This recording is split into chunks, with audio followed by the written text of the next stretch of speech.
Good afternoon बच्चों, मैं प्रीति पांडे आज आप लोग को शब्द विचार पढ़ाने जा रही हूँ जो क्लास 6 to 8 तीनों के लिए है। और आज मैं क्लास 6 को पढ़ाने जा रही हूँ और इसके पहले मैं भाषा और वर्ण विचार पढ़ा चुकी हूँ। तो आइए आज मैं आपको शब्द विचार के बारे में कुछ जानकारी दूँ। शब्द की परिभाषा: अक्षरों के मेल से बना हुआ जोड़ जिसका कोई ना कोई अर्थ जरूर हो वह शब्द कहलाता है। जैसे आए थे, यह, पर इत्यादि। दूसरे शब्दों में कहा जाए तो शब्दों को दो या दो से अधिक वर्णों के मेल से बनाया जाता है। जैसे आम, आ जोड़ म, आ और म से ने मिलकर आम का निर्माण किया। आम का अर्थ होता है एक फल जिसे खाया जाता है। उसी प्रकार वर्णों के निरर्थक मेल को शब्द नहीं कहा जा सकता है। मेल का अर्थ होना आवश्यक है।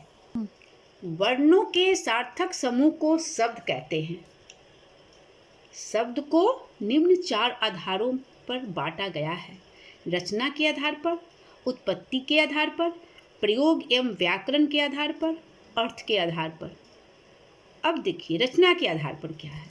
रचना के आधार पर शब्दों के 3 भेद होते हैं: रूढ़ शब्द, यौगिक शब्द, योग रूढ़ शब्द। रूढ़ शब्द ये शब्द हमेशा सार्थक होते हैं और केवल एक ही अर्थ को दर्शाते हैं, जैसे सूरज, पानी आदि।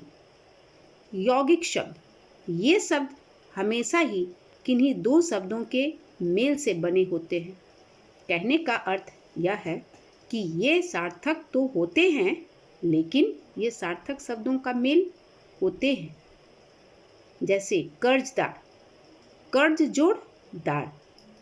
योग रूढ़ वे शब्द यौगिक तो हैं किंतु सामान्य अर्थ को न प्रकट पर किसी अर्थ को प्रकट करते हैं। इसे योग रूढ़ शब्द कहते हैं, जैसे पंकज, दशानन आदि। उत्पत्ति के आधार पर शब्दों की उत्पत्ति हमेशा ही अलग अलग भाषाओं के शब्द एक भाषा से दूसरी भाषा में पलायन करते रहते हैं।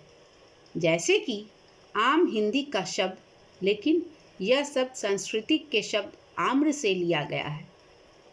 शब्दों की उत्पत्ति के आधार पर शब्दों के 4 भेद हैं: तत्सम शब्द, तद्भव शब्द, देशरत शब्द, विदेशी शब्द। तत्सम शब्द संस्कृत के ऐसे शब्द जिनका हिंदी में उसी रूप में प्रयोग किया जाता है जिस रूप में वे होते, उन्हें तत्सम शब्द कहते हैं। जैसे सूर्य, मयूर, नृत्य आदि।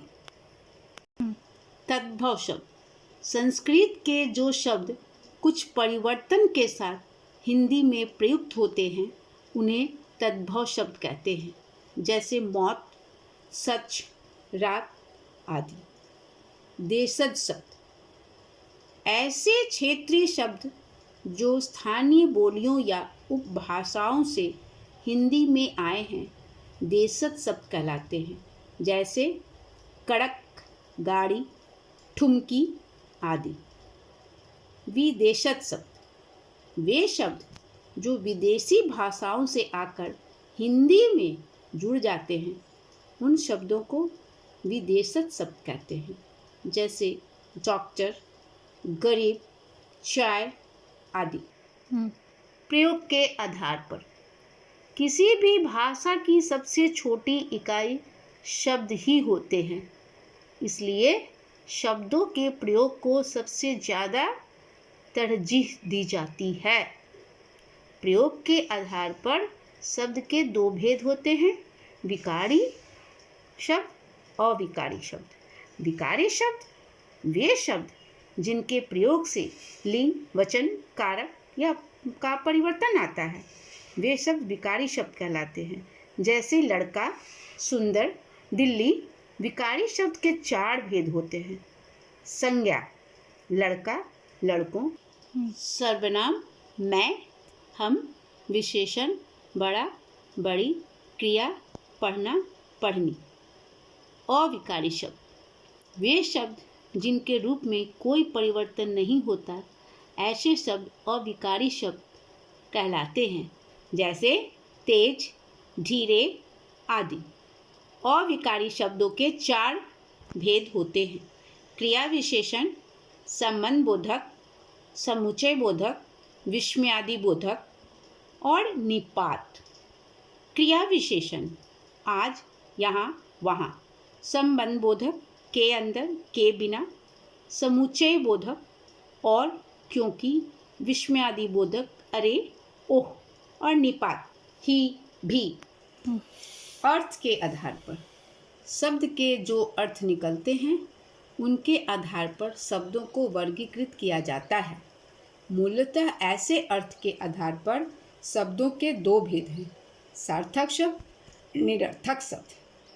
सार्थक शब्द वे शब्द या वर्णों के मेल से जिनका कोई अर्थ होता है, ये सार्थक शब्द कहते हैं, जैसे गंगा, कानपुर, ट्रेन आदि। निरर्थक शब्द वे शब्द या वर्णों के वह मेल जिनका कोई भी अर्थ न निकले, वह निरर्थक शब्द कहलाता है, जैसे मकला मकल, छपली छपली। अर्थ के आधार पर सार्थक शब्दों के निम्नलिखित भेद होते हैं: पर्यायवाची, विलोम, अनेकार्थी शब्द, एकार्थी शब्द। पर्यायवाची शब्द वे शब्द जिनके अर्थ समान होते हैं, जैसे सूर्य, भानु, दिनकर, पर्वत, गिरी, पहाड़। विलोम शब्द किसी अर्थ का विपरीत अर्थ बताते हैं। अनेकार्थी शब्द वे शब्द जिनके एक से अधिक अर्थ होते हैं, जैसे अग्र, पहले का, आगे का, अंधा, नेत्रहीन, विचार, शून्य। एकार्थी शब्द इन शब्दों का एक ही अर्थ होता है: साहस, हानि, उत्साह, नुकसान।